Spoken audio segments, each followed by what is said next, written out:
Hello friends, welcome to my channel Easy Pharmacy. I hope you all are doing well. Friends, आज हम starting करेंगे HAP subject से, जो कि human anatomy and physiology है। तो फर्स्ट सेमेस्टर के एचएपी सब्जेक्ट से हम यूनिट 1 लेंगे। तो इस यूनिट में हम सबसे पहले इसी यूनिट का टॉपिक कवर करेंगे, इंट्रोडक्शन पार्ट। तो आज के इस लेक्चर में हम ओनली इंट्रोडक्शन पार्ट कवर करेंगे कि बेसिकली हम सब्जेक्ट जो पढ़ रहे हैं उसका एग्जैक्टली मीनिंग क्या है, लाइक एनाटॉमी और physiology, what does it mean. आपको पता होना चाहिए कि जो भी हम सब्जेक्ट पढ़ रहे हैं सबसे पहले कि उसका मतलब ही क्या होता है। ठीक है, तो सबसे पहले मैं ये बता दूं कि हम इसमें पीसीआई सिलेबस के अकॉर्डिंग चलेंगे। तो हम सबसे पहले पढ़ेंगे डेफिनेशन की, एनाटॉमी और फिजियोलॉजी की डेफिनेशन क्या होती है। तो सबसे पहले हम ये देखेंगे, फिर आगे बढ़ेंगे।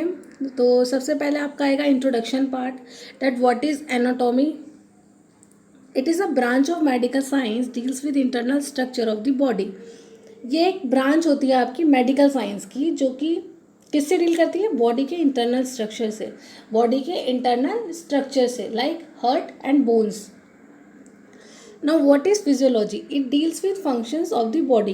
ये किससे डील करती है? बेसिकली फंक्शन से, कि जो भी हमारी बॉडी में इंटरनल स्ट्रक्चर्स हैं या जो भी हमारी बॉडी में पार्ट है उसका बेसिकली फंक्शन क्या है ना, उसका मैकेनिज्म क्या होगा, वो क्या काम करता है, ये फिजियोलॉजी मतलब ये होता है ना।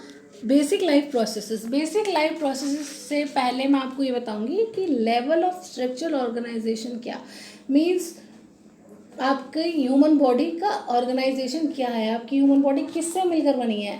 पता होगा आप सबको, पहले सेल से, then tissue, then organ and last one is organ system. पहले सेल, फिर टिश्यू से ऑर्गन सिस्टम एंड ऑर्गन से ऑर्गन सिस्टम। पहले ऑर्गन, फिर ऑर्गन सिस्टम, फिर आपकी बॉडी।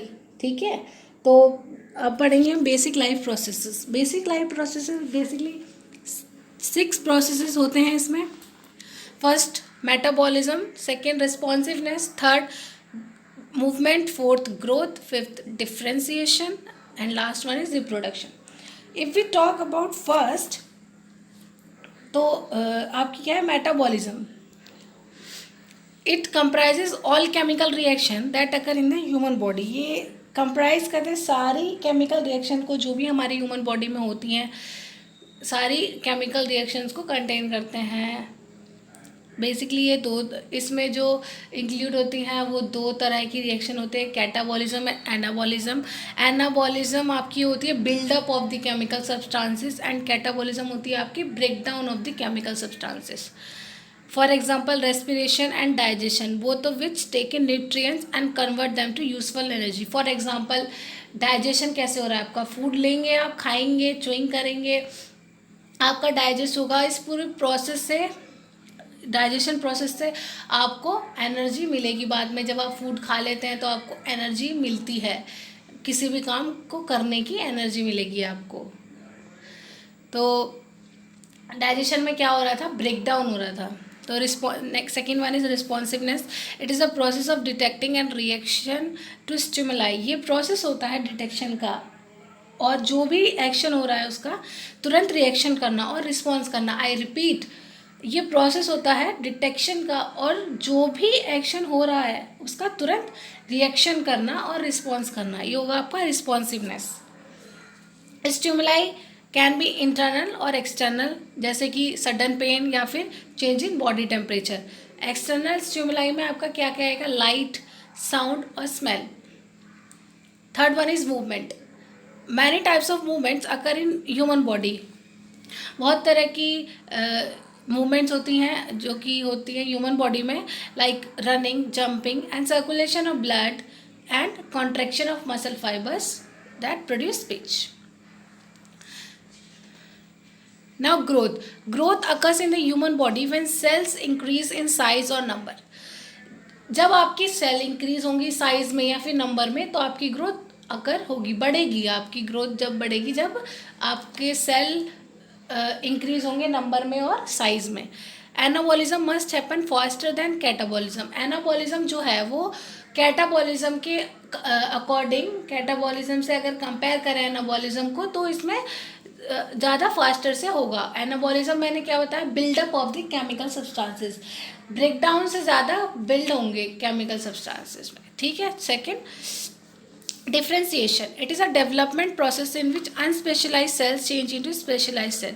ये डेवलपमेंट प्रोसेस होता है जिसमें अनस्पेशलाइज सेल जो होती हैं आपकी, वो स्पेशलाइज सेल में चेंज होती हैं, कन्वर्ट होती हैं। इस प्रोसेस से ह्यूमन सेल्स क्या करते हैं, टिश्यू और ऑर्गन फॉर्म करते हैं। और last one is reproduction, the process of reproduction creates new sales और ऑर्गेनिज्म और प्रोजेनी।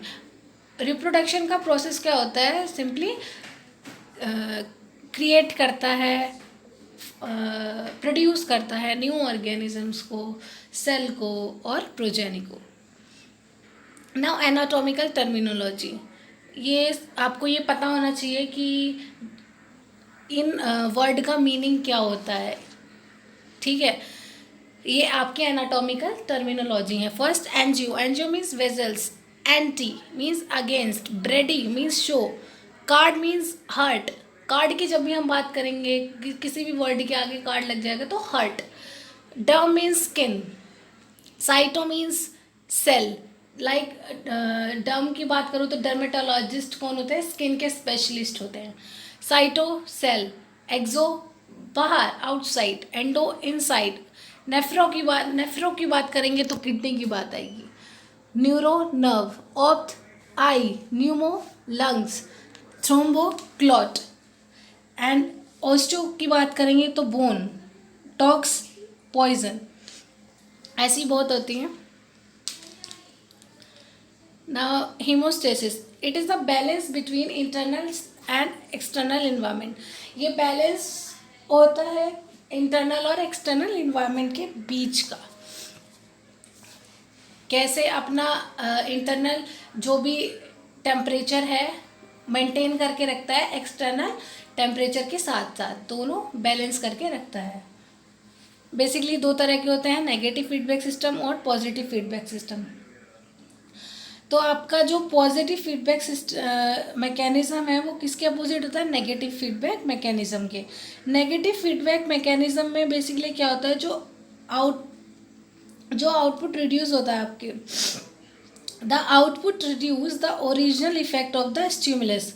आउटपुट रिड्यूस कर देता है, जो भी ओरिजिनल इफेक्ट होता है स्टिमुलस का उसको रिड्यूस कर देता है नेगेटिव फीडबैक मैकेनिज्म। और पॉजिटिव फीडबैक सिस्टम एनहांस कर देता है जो आपकी ओरिजिनल स्टिमुलस है उसके इफेक्ट को, और एनहांस कर देता है, आउटपुट एनहांस कर देता है।